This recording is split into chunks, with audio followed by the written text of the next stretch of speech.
Job junction या चॅनलमध्ये तुमचं सर्वांचं स्वागत। आज आपण ह्या व्हिडिओमध्ये अंगणवाडी मदतनीस पदासाठी ही जी जाहिरात निघालेली आहे त्याबद्दल माहिती घेणार आहोत। परंतु त्याआधी जर तुम्ही चॅनलवर नवीन असाल तर चॅनलला सबस्क्राइब करायला विसरू नका, तसेच बेल आयकॉनही प्रेस करा, त्यामुळे तुम्हाला नवीन जॉबबद्दल माहिती मिळत राहील। तर अंगणवाडी मदतनीस पदासाठी ही जाहिरात देण्यात आलेली आहे। बाल विकास प्रकल्प अधिकारी नागरी नांदेड शहर, पत्ता हाऊसिंग सोसायटी, घर नंबर 114, गणेश नगर, नांदेड येथून ही जाहिरात आलेली आहे। इथे या प्रकल्पांतर्गत अंगणवाडी मदतनीस या मानधनी पदासाठी खालील नमूद रिक्त असलेल्या जागा भरावयाच्या असल्याने उपरोक्त शासन निर्णय व परिपत्रकास अनुसरून नांदेड वाघाळा शहर महानगरपालिका नांदेड येथे 8/4/2025 ते 24/4/2025 या कालावधीत अर्ज कार्यालयीन वेळेत मागवण्यात येत आहेत।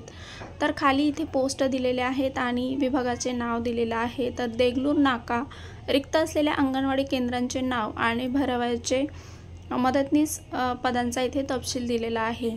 इथे पांडुरंग नगर, शोभानगर, आंबेडकर नगर, सिडको, हडको, देगाव चाळ, इतवारा अशा ठिकाणी एकूण 30 इथे पोस्ट भरण्यात येणार आहेत। अंगणवाडी मदतनीस या रिक्त पदावर नियुक्तीबाबत सर्वसाधारण अटी आणि शर्ती इथे दिलेल्या आहेत। तर इथे शैक्षणिक पात्र ही 12वी उत्तीर्ण असणं आवश्यक आहे, तसेच मराठी भाषेचं ज्ञान असणं आवश्यक आहे। वयाची अट इथे 18 ते 35 वर्ष दिलेलं आहे। विधवांसाठी इथे 40 वर्षापर्यंत तुम्ही अर्ज फिल करू शकता। तर इथे मागासवर्गीय उमेदवार किंवा अनुसूचित जाती जमाती किंवा इतर दुर्बल घटक, आर्थिक मागास यांच्यासाठी 5 गुण तुम्हाला एक्स्ट्रा देण्यात येणार आहेत। भाषेचे ज्ञान इथे सांगितलेलं आहे 50% जास्त मुले मराठी भाषा व्यतिरिक्त इतर भाषा उर्दू, हिंदी, मीडिया, गोंड, कोकणी, पावरी, कन्नड, कोरकू, तेलुगू, भिल्लोरी, बंजारा इत्यादी बोलणारे असतील तर त्या भाषेचे ज्ञान असणे आवश्यक आहे। लिहिता व वाचता येणे, तसेच मराठी भाषेचं ज्ञान आवश्यक आहे। जिथे ज्या अंगणवाडीमध्ये हिंदी बोलणारी व्यक्ती आवश्यक आहे, अशा अंगणवाड्यांमध्ये ज्या व्यक्तीला हिंदी व मराठी लिहिता वाचता येत असेल त्याच व्यक्तींचा गुणानुक्रमानुसार विचार केला जाणार आहे।